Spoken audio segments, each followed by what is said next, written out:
we have three features that are made by a glacier: a Roche Moutonnee, a drumlin, and a crag and tail. Now, the three of these features look similar. They have a similar form, but they tell us different things, and they are made up of different things. So we're just going to take each of them one by one and do a quick overview of what is the difference between them. So if you look at a Roche Moutonnee, it is made of a solid rock. And when the glacier moves over the solid rock, it leaves behind a shape that indicates what direction the glacier was coming from and what direction the glacier was heading toward. So a Roche Moutonnee starts off with a gradual slope, which has been scoured by the glacier through the process of abrasion. And you get this smooth side, and it's gradual. And as the glacier moves over this rocky outcrop, it undergoes sapping and plucking on the leeward side.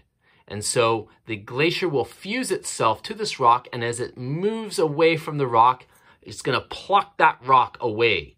And so what you end up getting is this smooth side on one side, and then an abrupt gradient, and it's a lot more rough on this side. So it's because it's been plucked away. And that is a Roche Moutonnee.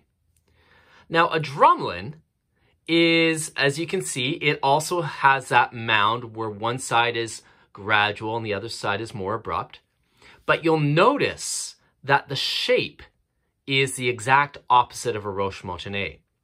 And you'll also notice that a drumlin is made of glacial till. So it's made of loose stuff as opposed to a solid rock. And so it behaves a little differently.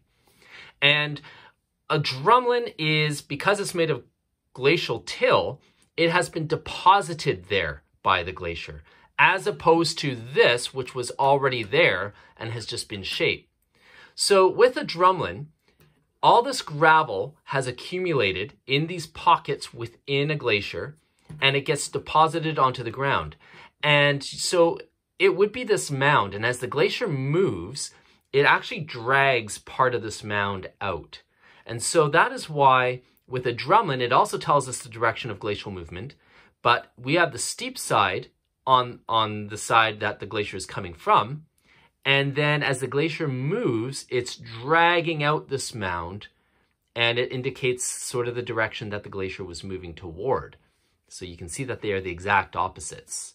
And they are opposite made of material, solid versus loose. Now, a crag and tail is a combination of the two, where you start off with a solid rock, and this can be like an outcrop, but it is surrounded by a lot of loose glacial till. And because this part resists erosion, it sort of resists being carved by the glacier, but the soft material on the other side can be, again, sort of stretched out, similar to this drumlin. So we have a solid rock, and then as the glacier moves over it, it gradually drags off the softer glacial till. And so you get the smooth side on one side, and then this rocky outcrop that has resisted erosion. And so crag and tail, you can sort of remember that is made of two different materials because it's got two names. You have the crag and the tail. It's like the crag and the tail.